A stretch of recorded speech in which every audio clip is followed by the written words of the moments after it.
prestasinya baik, sudah baik. Kita memperoleh 9 kali kemenangan, 3 kali draw, 5 kali kalah.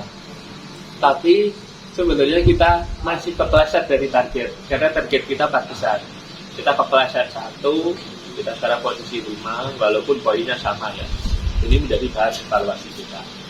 Nah, kita syukuri, tapi putaran kedua kita harus lebih berhati-hati, karena semua tim pasti akan melakukan perombakan.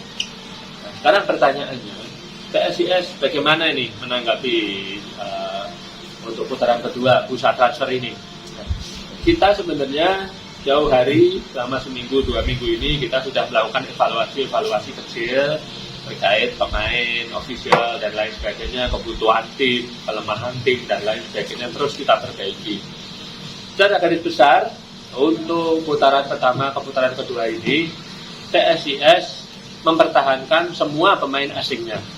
Itu kita pertahankan, sehingga kita tidak mencari pemain asing baru. Ya, karena semua pemain PSIS sudah dianggap sudah memberikan kontribusi maksimal di masing-masing posisinya. Mulai dari Carlos Fortes, Dennis Striker, sekarang masuk di daftar pencetak gol terbanyak, ya kan, top skor. Lalu Gali Brieta juga masuk dari pemain ASEAN paling terbaik, juga masuk di top assist juga. Lalu siapa? Taisei Marukawa, dia juga bisa ditempatkan dimanapun, di sayap bisa, kemarin menempatkan posisi striker pun bagus, ya kan. Kim Tin-ho juga yang kemarin banyak di bangku cadangan karena cedera, setelah sembuh ternyata performanya dia langsung bisa beradaptasi, bahkan memberikan kontribusi maksimal bagi beberapa kali kemenangan PSIS. Diarra apalagi sangat sentral sekali di tengah. Lukau apalagi juga, Lukau ini di pemain belakang ya, dia beberapa kali masuk best players ya, sekarang pemain belakang paling paling terbaik lah. Apalagi terakhir malah ternyata Lukau bisa mencetak gol juga gitu. Artinya untuk ke-6 pemain asing ini PSIS tidak melakukan evaluasi. Nah, yang kedua adalah untuk mengisi kekosongan, seperti banyak sekali saran, masukan ataupun evaluasi di PSIS itu kita membutuhkan backup dari striker. Nah, kita sampai sekarang masih mencari striker lokal yang kualitasnya tidak jauh berbeda dari Carlos Fortes. Kalau kita bicara kriteria itu di Indonesia, striker lokal yang kualitasnya tidak jauh dari Carlos Fortes itu jumlahnya sangat terbatas, atau biasanya naturalisasi, ya kan nggak mungkin dilepas sama asing. Yang kedua, pemain timnas kita. Pemain timnas kita striker jumlahnya bisa dihitung.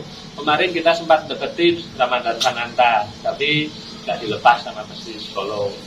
Lalu kita juga mencoba komunikasi dengan Boki Caraka, dan tentu saja langsung dipageri sama PSS Sleman, bahkan diperpanjang kontraknya demikian rupa. Nah, ini nampaknya kita akan kesulitan untuk mencari striker.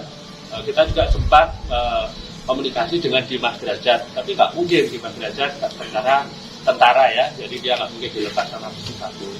Nah, sehingga kita nyari di bawahnya ini, saya rasa kemarin pelatih memutuskan lebih baik tidak kita rekrut daripada nanti kita merekrut pemain kualitasnya jauh dari yang kita harapkan, nanti hanya akan membebani tim. Nah, tapi kita PSIS masih melakukan evaluasi di beberapa posisi, baik gelandang, striker, pemain belakang. Nah, ini rencana di putaran kedua ini kita akan melakukan penambahan pemain lokal di posisi itu. Belakang pemain lokal mungkin akan ada 2 pemain lokal baru yang akan diperkenalkan. Lalu pemain tengah kita sedang negosiasi ini dengan pemain posisi gelandang ya, semacam gelandang pengangkut air gitu, karena kita sebenarnya berusaha mencari backup dari Diarra. Kalau Diarra ini absen, penggantinya itu yang punya karakter sama, ini sedang kita cari. Kita juga melakukan negosiasi.